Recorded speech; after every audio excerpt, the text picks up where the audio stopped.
আমরা সবাই জানি পৃথিবীতে অসংখ্য বিস্ময়কর স্থাপত্য রয়েছে, কিন্তু তাজমহলের মতো আর একটি নেই। সম্রাট শাহজাহান তার অমর ভালোবাসার প্রতীক হিসেবে এই মহিমান্বিত স্থাপনাটি নির্মাণ করেছিলেন। তবে এটি কেবল সৌন্দর্যের প্রতীক নয়, বরং রহস্যে মোড়ানো এক অনন্য স্থাপত্যকীর্তি। তাজমহলকে ঘিরে বহু বিতর্ক ও জল্পনা-কল্পনা রয়েছে, তবে এর ভেতরের 22টি বন্ধ কক্ষই আজও সবচেয়ে বড় রহস্যের জন্ম দিয়েছে। কেন এই ঘরগুলো এত বছর ধরে তালাবদ্ধ? কেউ কেউ দাবি করেন সেখানে নাকি হিন্দু দেবদেবীর মূর্তি গোপনে সংরক্ষণ করা হয়েছে। কেউ আবার বলেন তাজমহল আসলে একটি প্রাচীন শিব মন্দির ভেঙে তৈরি করা হয়েছিল। কিন্তু এই দাবিগুলির সত্যতা কতটা, তা নিয়ে এখনও কোনো সুনির্দিষ্ট প্রমাণ পাওয়া যায়নি। আরও আশ্চর্যের বিষয় হল, সিমেন্ট ছাড়াই নির্মিত এই তাজমহল প্রায় 393 বছর ধরে অক্ষত রয়েছে। ভূমিকম্প কিংবা প্রাকৃতিক দুর্যোগ কিছুই যেন এর ক্ষতি করতে পারেনি।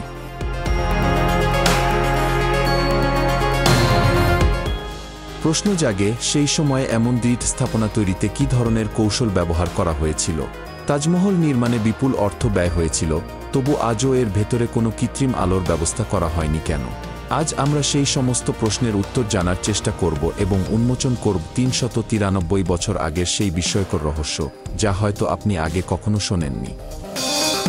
তাজমহলের ভিত্তি নিয়ে বললে, এটি যমুনা নদীর তীরে অবস্থিত হওয়ায় এত আর্দ্র ও বালুকামা জমিতে স্থাপন করা ছিল নিঃসন্দেহে এক বড় চ্যালেঞ্জ। কিন্তু প্রশংসা করতেই হয় মুঘল সাম্রাজ্যের সেই দক্ষ প্রকৌশলীদের, যারা এমন নরম মাটির উপরেও এক অবিনশ্বর ভিত্তি গড়ে তুলেছিলেন। তারা তাজমহল নির্মাণের আগে চারপাশে অসংখ্য কূপ খনন করেন। সেই কূপগুলো ইট ও পাথর দিয়ে ভরাট করে তার উপর আবলুস ও মেহগনি কাঠের স্তর বসিয়ে শক্তিশালী ভিত্তি তৈরি করা হয়েছিল। এই কাঠগুলোই শতাব্দীর পর শতাব্দী ধরে তাজমহলকে দৃঢ়ভাবে দাঁড় করিয়ে রেখেছে, যেন ভালোবাসার এই প্রতীক আজও অমর হয়ে আছে ইতিহাসের বুকে।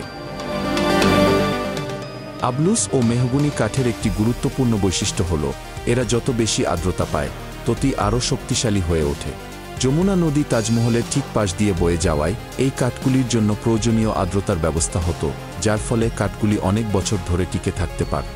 তবে যমুনা নদীর জলস্তর ধীরে ধীরে কমছে, ফলে কাঠের আর্দ্রতাও হ্রাস পাচ্ছে। ঠিক এই কারণে 2010 সালে তাজমহলের কিছু অংশে ফাটল দেখা দেয়। যদি আপনি মনোযোগ দিয়ে লক্ষ্য করেন, দেখতে পাবেন তাজমহলের 4টি মিনার একে অপরের প্রতি সম্পূর্ণভাবে লম্ব নয়, বরং এগুলো সামান্য বাইরের দিকে হেলে নির্মিত হয়েছে। এই বিশেষ নকশার মূল উদ্দেশ্য হল বড় ধরনের ভূমিকম্পের সময় মিনারগুলো যাতে প্রধান সমাধির উপর পড়ে ধ্বংস না ঘটায়। এর ফলে যদি কোনো ভূমিকম্পে মিনারগুলো ভেঙে পড়ে, তবে সেগুলো চারপাশে ছড়িয়ে যাবে, মূল গম্বুজ বা সমাধি অক্ষত থাকবে। এটি একটি প্রাকৃতিক কম্পন শোষণ বা ভিব্রেশন অ্যাবজর্পশন পদ্ধতি ব্যবহার করে তৈরি করা হয়েছে।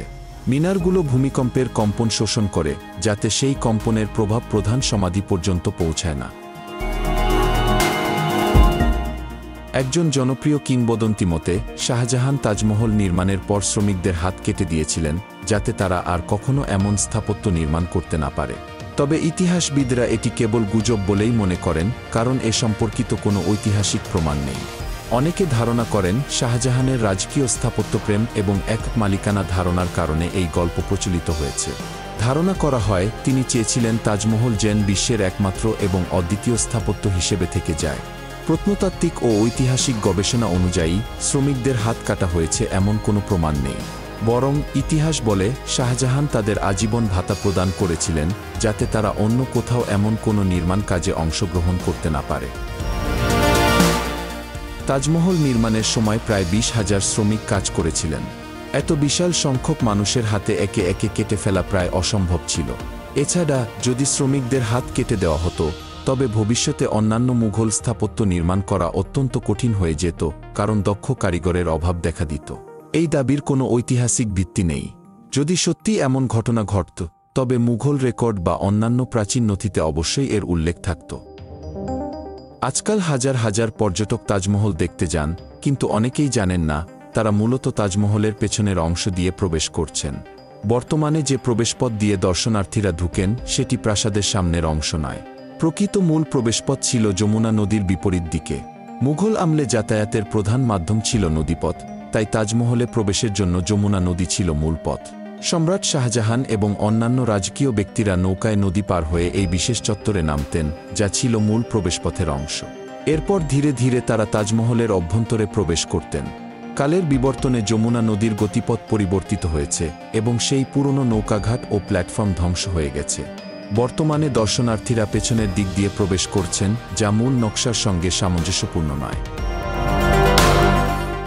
শাহজাহান তাজমহলকে এমনভাবে ডিজাইন করেছিলেন যাতে নদীপথ থেকে প্রবেশের সময় এটি ধীরে ধীরে দৃশ্যমান হয় এবং দর্শনার্থীরা এক অনন্য অভিজ্ঞতা পান। কিন্তু আধুনিক প্রবেশপথের কারণে সেই নান্দনিক অভিজ্ঞতা হারিয়ে গেছে। তাজমহল নির্মাণের সময় আধুনিক সিমেন্ট ব্যবহার করা হয়নি, তবুও এটি শত বছর ধরে অক্ষত অবস্থায় দাঁড়িয়ে আছে। এর স্থায়িত্বে রহস্য লুকিয়ে আছে প্রাচীন মুঘল ইঞ্জিনিয়ারিং এবং বিশেষ নির্মাণ উপাদানে। নির্মাণে সিমেন্টের পরিবর্তে ব্যবহার করা হয়েছিল এক ধরনের বিশেষ আঠা, যা তৈরি করা হতো চুন, বেলগাছের আঠা, গুড়, ডিমের সাদা অংশ এবং অন্যান্য বিশেষ ভেজ উপাদানের মিশ্রণে। এই মিশ্রণটি, যা পোর্টল্যান্ড সিমেন্ট আবিষ্কারের আগের অন্যতম শক্তিশালী নির্মাণ উপাদান ছিল, পাথর ও মার্বেলের সংযোগ দৃঢ় রাখতে সাহায্য করত। এই কারণে শতাব্দীর পর শতাব্দী ধরে তাজমহলের কাঠামো অক্ষত রয়েছে। এত বিশাল স্থাপত্য গড়ে তোলার জন্য খরচ ছিল অত্যন্ত বিপুল। তাজমহল নির্মাণ সমাপ্তির পর এর মোট খরচ প্রায় ৩০ মিলিয়ন মুদ্রা হিসেবে হিসাব করা হয়, যা আজকের বাজারে প্রায় ৫,৭০০ কোটি ভারতীয় রুপির সমান। ২০,০০০-এরও বেশি কারিগর ও শ্রমিক ২১ বছর ধরে অক্লান্ত পরিশ্রম করে এই চমৎকার স্থাপত্য নির্মাণ করেছিলেন। তবে তাজমহলের সৌন্দর্য সময়ের সঙ্গে পুরোপুরি অক্ষুণ্ণ থাকেনি। ভারতীয় বিদ্রোহের সময় ব্রিটিশরা এর মূল্যবান অলঙ্করণ লুট করেছিল।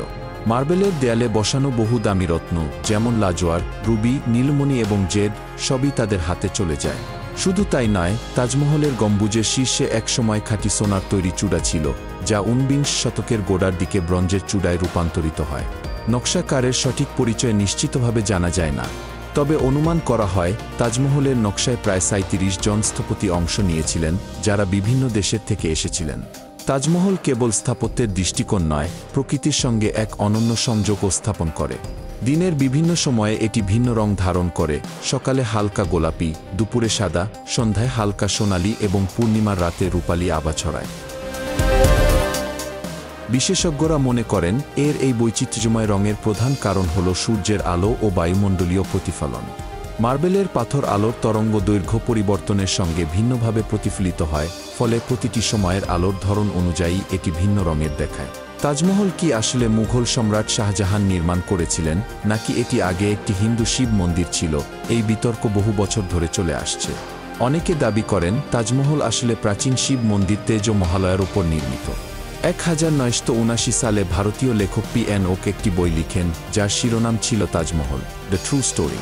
এই বইয়ে তিনি যুক্তি উপস্থাপন করেন যে তাজমহল আসলে একটি হিন্দু শিব মন্দির ছিল, যা পরবর্তীতে মুঘল শাসকরা দখল করে মমতাজ মহলের সমাধি হিসেবে ব্যবহার করেছিলেন। ২০০০ সালে P.N. ওক এই দাবির ভিত্তিতে সুপ্রিম কোর্টে আবেদন জানান, যাতে তাজমহলের নিচে খনন কার্যক্রম চালিয়ে সত্য উদ্ঘাটন করা হয়। তবে আদালত সেই আবেদনটি খারিজ করে।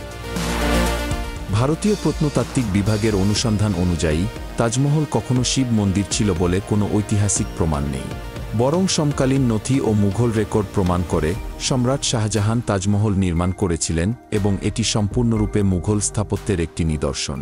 আপনি হয়তো জানেন না, মমতাজের মৃত্যু হওয়ার পর প্রথমে তাকে মধ্যপ্রদেশের বুরহানপুরে দাফন করা হয়েছিল, যেখানে তিনি শেষ নিঃশ্বাস ত্যাগ করেন। এরপর শাহজাহান তাজমহল নির্মাণের সিদ্ধান্ত নেন। নির্মাণকালীন সময়ে মমতাজের দেহ বুরহানপুর থেকে উত্তোলন করে আগ্রায় আনা হয় এবং অস্থায়ীভাবে একটি বাগানে সমাধি করা হয়। ২ দশক ধরে, অর্থাৎ ২০ বছরেরও বেশি সময় ধরে, তাজমহল নির্মাণ চলার পর মমতাজের দেহ মূল সমাধির কেন্দ্রে পুনরায় স্থাপন করা হয়, যেখানে তিনি আজও বিশ্রাম করছেন। তাজমহলের ৫২টি কক্ষ নিয়ে বহু বিতর্ক রয়েছে। কেউ কেউ দাবি করেন সেখানে হিন্দু মূর্তি রাখা হয়েছে, তবে প্রত্নতাত্ত্বিক গবেষণা অনুযায়ী এগুলি কোনো কক্ষ নয়, বরং একটি দীর্ঘ করিডোর যা তাজমহলের বিভিন্ন অংশকে সংযুক্ত করে। এই করিডোরের দরজাগুলো নিয়মিত খোলা এবং পরিচ্ছন্ন করা হয়। এসআই এই কক্ষগুলোর ছবি প্রকাশ করেছে, যা তাদের ওয়েবসাইটে দেখা যায়। শাহজাহান জানতেন একদিন তার রাজত্ব শেষ হয়ে যাবে, কিন্তু এই স্মৃতিস্তম্ভ যুগ যুগ ধরে ভালোবাসার নিদর্শন হিসেবে টিকে থাকবে। আজও চাঁদের আলোতে তাজমহল জ্বলস বলে প্রতিফলিত হয় এবং পৃথিবীকে জানিয়ে দেয় ভালোবাসা সত্যিই চিরন্তন। আপনি কেমন অনুভব করলেন? কখনো কি নিজ চোখে এই অমর কৃতিত্ব দেখেছেন? আমাদের কমেন্ট বক্সে লিখে জানাতে পারেন। ভিডিওটি যদি ভালো লাগে একটি লাইক দিন। দেখা হবে পরবর্তী নতুন এপিসোডে।